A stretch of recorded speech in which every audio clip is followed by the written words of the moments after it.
आज कहानी विजय दिवस की। हम में से बहुत कम लोग जानते हैं कि आज 16 दिसंबर को विजय दिवस क्यों मनाया जाता है। क्या आप जानते हैं कि आज ही के दिन 1971 में पूर्वी पाकिस्तान, जो अब बांग्लादेश है, वहाँ पर पाकिस्तानी सेना ने भारत के सामने आत्मसमर्पण किया था। जनरल नियाजी के नेतृत्व में 93,000 पाकिस्तानी सैनिकों ने भारत के सामने हथियार डाले थे और इसी के साथ ही इस धरती पर एक नए देश का उदय हुआ था जिसका नाम था बांग्लादेश। तो बांग्लादेश बनने की कहानी क्या है और विजय दिवस किस तरीके से उससे जुड़ा हुआ है, आपको बताएंगे। इस वीडियो में पूरा अंत तक सुनिएगा और समझिएगा कि भारत के लिए ये दिन क्यों महत्वपूर्ण है। तो शुरुआत करते हैं। आप सभी जानते हैं कि 15 अगस्त 1947 में भारत का विभाजन हुआ। 14 अगस्त 1947 को इस्लाम के नाम पर पाकिस्तान बना। लेकिन पाकिस्तान इस्लाम के नाम पे तो बन गया, लेकिन भूगोल ठीक से नहीं बना था। भारत के पूर्वी हिस्से में पूर्वी पाकिस्तान था और भारत के पश्चिमी हिस्से में पश्चिमी पाकिस्तान था, जो आज असली पाकिस्तान है। पूर्वी पाकिस्तान के ज़्यादातर मुसलमान बांग्ला भाषी थे, वो बंगाली भाषा बोलते थे।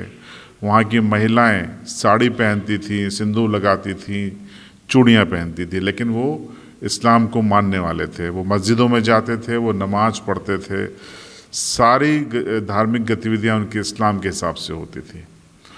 लेकिन पाकिस्तान उनके साथ लगातार भेदभाव करता था। भेदभाव भाषा की वजह से, पहनावे की वजह से लगातार ये भेदभाव बढ़ता गया। नतीजा ये हुआ कि जो पश्चिमी पाकिस्तान है उसके हाथ में सत्ता की कमान रही और पूर्वी पाकिस्तान न सिर्फ विकास से अछूता रहा, बल्कि वहाँ पर तैनात पाकिस्तान की सेना बांग्लादेशियों पर, उस समय जो पूर्वी पाकिस्तान के नागरिक थे, उन पर जुल्म करती रही।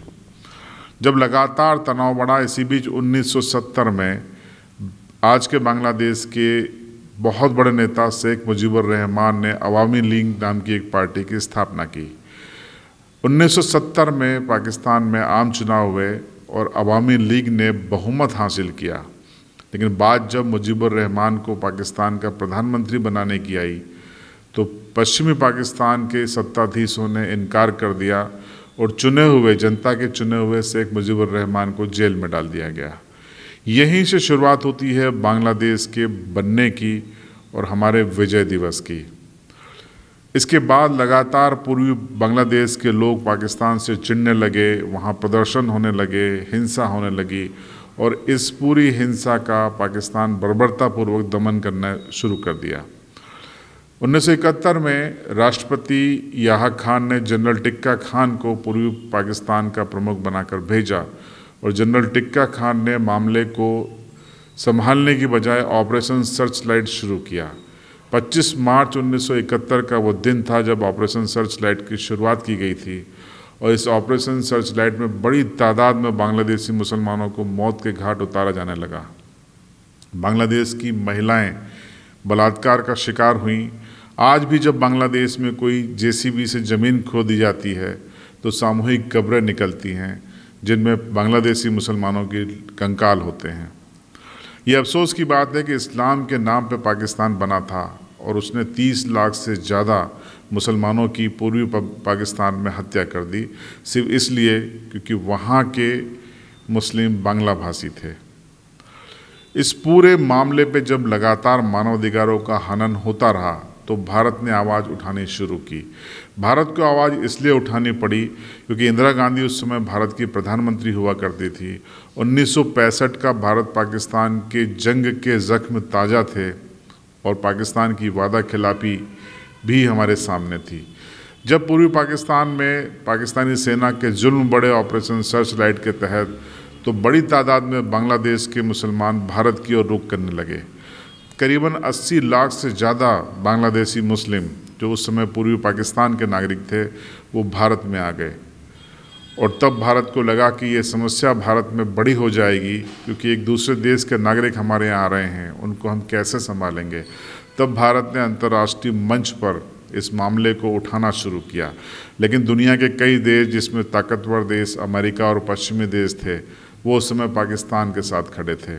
उन्होंने इसको लगातार अनदेखा किया, लेकिन भारत लगातार पूरी दुनिया को ये बताता रहा कि पूर्वी पाकिस्तान में मुसलमानों का दमन किया जा रहा है और दमन करने वाली पाकिस्तान की सेना है। इसी बीच भारत की सुरक्षा एजेंसियों ने शुरुआत कर दी कि बांग्लादेश मुक्ति वाहिनी जो बनी शेख मुजीबुर रहमान की, उसके सदस्यों को भारत में ट्रेनिंग देने की शुरुआत कर दी। कोशिश भारत की ये थी कि बांग्लादेशी मुक्ति सेना बांग्लादेश को मुक्त कराए और उसके लिए गुरिल्ला ट्रेनिंग उनको भारत की एजेंसियां दे रही थी। लेकिन दुखद बात ये थी कि बांग्लादेश से आए मुक्ति वाहिनी के सदस्य शारीरिक रूप से इतने कमज़ोर हो गए थे, मानसिक रूप से इतने टूट गए थे कि जब भी उन कैंपों में भारत की सेना उनके लिए दाल चावल बनाती थी तो चावल पकने के पहले ही वो उस पर टूट पड़ते थे, क्योंकि उनको भूख सहन नहीं हो रही थी। लंबे वक्त से वो लोग भूखे थे, कमज़ोर हो गए थे, उनकी हड्डियां दिखने लगी थी। तब भारतीय सेना के अफसरों ने सरकार की ओर ध्यान दिलाया कि इनके सहारे अगर हम जंग लड़ने जाएंगे तो ये जंग हम हार जाएंगे, क्योंकि बांग्लादेशी मुक्ति सेना से जुड़ने वाले कमांडो सैनिक इतने कमज़ोर हैं कि उनकी हड्डियां बाहर दिखाई दे रही है। तब इंदिरा गांधी की सरकार ने उनके खाने के लिए अलग से बजट जारी किया। 2 से 3 महीने की ट्रेनिंग के बाद वो फिर से शारीरिक रूप से हष्ट पुष्ट हो गए और उसके बाद भारतीय सेना ने उनको तैराकी और गुरिल्ला युद्ध की ट्रेनिंग देनी शुरू की। शुरुआत में यही सैनिक वहाँ पर जाते थे, मुक्ति वाहिनी से जुड़े हुए लोग जाते थे और पाकिस्तानी फ़ौज से लड़ाई करते थे, पाकिस्तानी पुलिस से भिड़ते थे। लेकिन बांग्लादेशी मुक्ति सेना के सदस्य इतने ताकतवर नहीं थे, इतने ट्रेंड नहीं थे कि वो पाकिस्तानी सेना पर भारी पड़ सकें। और जब भारत इस युद्ध में कूदा, उसकी वजह भी हम आपको बता देते हैं। जब पाकिस्तान परेशान हो गया, क्योंकि जब पूर्वी पाकिस्तान से उसका नियंत्रण खत्म होने लगा, वहाँ के नागरिक वहाँ की सेना और पुलिस पर हमले करने लगे, खुद वहाँ की सेना अपने नागरिकों को मारने लगी, और जब तनाव बढ़ा तो बौखलाकर पाकिस्तान ने भारत के पश्चिमी इलाकों पर हमला कर दिया। वो तारीख 3 दिसंबर थी जब पाकिस्तान ने भारत के कई एयरबेस पे एक साथ हवाई हमले किए, और इसके बाद ऑल इंडिया रेडियो पर आकर इंदिरा गांधी ने इस हमले की सूचना देश को दी और साथ ही साथ युद्ध का ऐलान कर दिया। और ये एक अवसर था जो पाकिस्तान ने भारत को दिया था। इंदिरा गांधी ने इसी बहाने बांग्लादेश मुक्ति वाहिनी के साथ अपनी सेना को शामिल कर दिया, और मात्र 3 दिसंबर से लेकर 16 दिसंबर, मात्र 14 दिनों में भारत ने ये जंग जीत ली। बांग्लादेश 16 दिसंबर 1971 को आज़ाद हुआ। जनरल नियाजी ने भारत के लेफ्टिनेंट जनरल जगदीश सिंह के सामने 93,000 सैनिकों के सामने हथियार डाल दिए। उसके बाद नए बांग्लादेश का उदय हुआ। शेख मुजीबुर रहमान बांग्लादेश के पहले प्रधानमंत्री बने। तो इस तरीके से भारत ने इस धरती पर, इस पृथ्वी पर एक नए देश का नक्शा बनाया। वो देश था पूर्वी पाकिस्तान, जिसे बांग्लादेश कहा गया। तो ये थी बांग्लादेश बनने की कहानी, और 16 दिसंबर को ही बांग्लादेश बना था, जिस दिन भारत ने दुनिया की सबसे बड़ी जीत हासिल की थी। वो पाकिस्तान जो अपने सेना के दम पे इटलाता था, उसके 93,000 सैनिक हमारी जूतों की नोक पर थे और उन्होंने सरेंडर कर दिया था। ये बात अलग है कि बाद में इंदिरा गांधी ने दया दिखाते हुए शिमला समझौते के तहत उन सभी सैनिकों को रिहा कर दिया और ससम्मान पाकिस्तान को सौंप दिया। लेकिन तब तक दुनिया के नक्शे पर बांग्लादेश आ चुका था और दुनिया भर में भारत की सैन्य ताकत और कूटनीतिक ताकत दुनिया भर ने देख ली थी। इंदिरा गांधी को देश इस युद्ध से मान गया था कि ये एक ऐसी नेता हैं जो मजबूत फैसला लेती हैं, और युद्ध जैसे बड़े फैसले उन्होंने त्वरित लिए और मात्र 13 से 14 दिन के भीतर पाकिस्तान को धूल चटा दी। आपको बता दें कि इस पूरी लड़ाई में भारतीय सेना ने बड़े दिलचस्प तरीके से काम किया।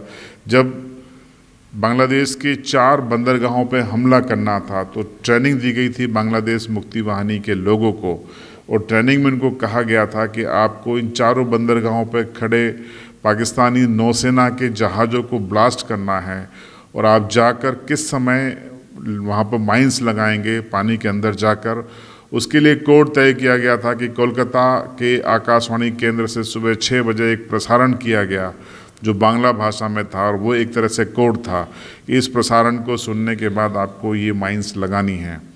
तो आकाशवाणी का भी इस युद्ध में उपयोग किया गया, बांग्लादेश के युवाओं का इसमें उपयोग किया गया, और सबसे बड़ा काम भारत की सेना ने किया कि पूर्वी पाकिस्तान को बांग्लादेश में बदल दिया, और पाकिस्तान के टुकड़े हो गए उस पाकिस्तान के जो इस्लाम के नाम पे बना था, और अपने 20 करोड़ इस्लामिक भाइयों को नहीं संभाल पाया, उन पर जुल्म किए, 30 लाख से ज़्यादा बांग्लादेशियों की हत्याएं की, 90,000 से ज़्यादा महिलाओं से उसने बलात्कार किए, सामूहिक कब्रें बनाई, और जो भी वहाँ की आधारभूत संरचनाएं थी, पुल थे, रेलवे थे, उसको तहस नहस कर दिया। तो ये लड़ाई अपने आप में बहुत बड़ी लड़ाई है, और इसे हमेशा भारतीय सेना के गौरवगान की तरह पेश किया जाता रहेगा। और जब जब 16 दिसंबर आएगी, तब तक ये तारीख पाकिस्तान को एक नासूर की तरह चुभेगी, और भारत अपने सेना पर, अपने सैनिकों पर गर्व महसूस करेगा। ये कहानी आपको कैसे लगी कमेंट बॉक्स में ज़रूर बताएं। चैनल को आपने सब्सक्राइब नहीं किया है तो सब्सक्राइब ज़रूर करें।